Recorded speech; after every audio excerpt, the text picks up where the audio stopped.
25ನೇ ತಾರೀಕು ಚಳ್ಳಕೆರೆ ಠಾಣೆಯಲ್ಲಿ ಒಂದು ಕಳ್ಳತನ ಪ್ರಕರಣ ದಾಖಲಾಗಿತ್ತು.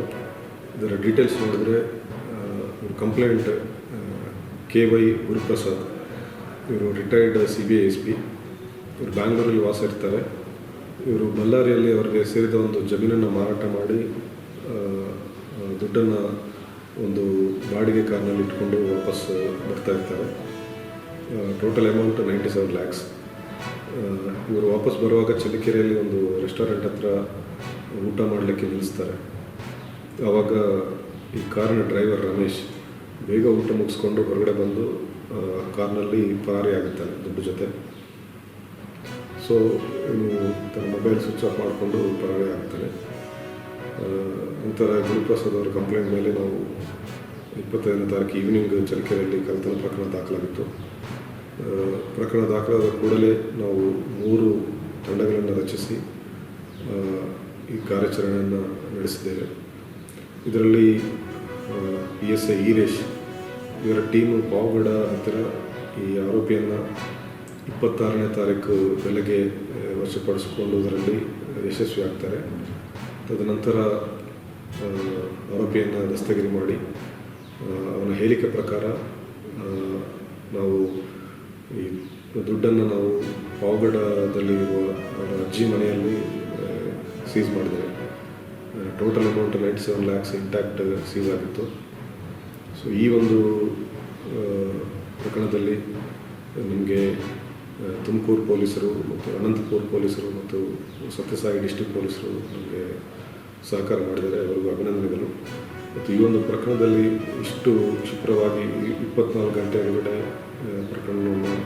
ಪ್ರಕರಣವನ್ನು ಯಶಸ್ವಿಯಾಗಿ ಭೇದಿಸಿದ್ದ ನಮ್ಮ ಎಲ್ಲ ಆಫೀಸರ್ಸ್, DSP ರಾಜಣ್ಣ ಮತ್ತು ಚಳ್ಳಕೆರೆ ನಿರೀಕ್ಷಕರಾದ ಕುಮಾರ್ ಮತ್ತು PSI ಶಿವರಾಜ್ ಮತ್ತು PSI ಈರೇಶ್ ಇವರೆಲ್ಲರೂ ಕೂಡ ಅಭಿನಂದನೆಗಳನ್ನು ಸಲ್ಲಿಸುತ್ತೇನೆ. ಮತ್ತು ಅವರಿಗೆ ನಗದು ಬಹುಮಾನವನ್ನು ಮತ್ತು ಪ್ರಶಂಸನಾ ಪತ್ರವನ್ನು ಘೋಷಿಸುತ್ತೇನೆ.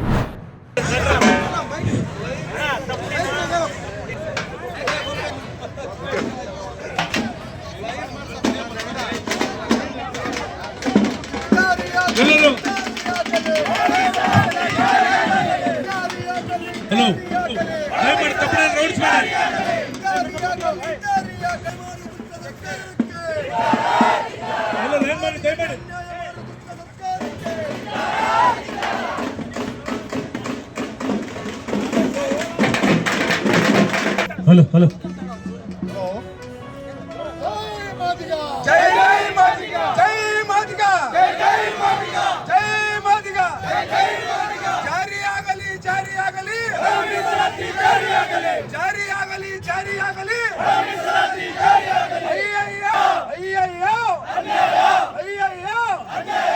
ಮಾದಿಗರಿಗೆ ಮೋಸ ಮಾಡುವ ಸರ್ಕಾರಕ್ಕೆ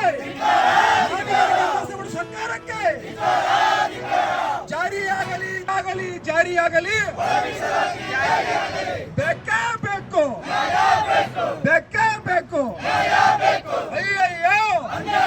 ಅಯ್ಯಯ್ಯೋ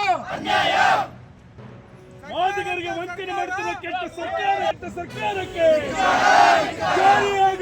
ಜಾರಿಯಾಗಲಿ ಒಳ ಮೀಸಲಾತಿ ಜಾರಿಯಾಗಲಿ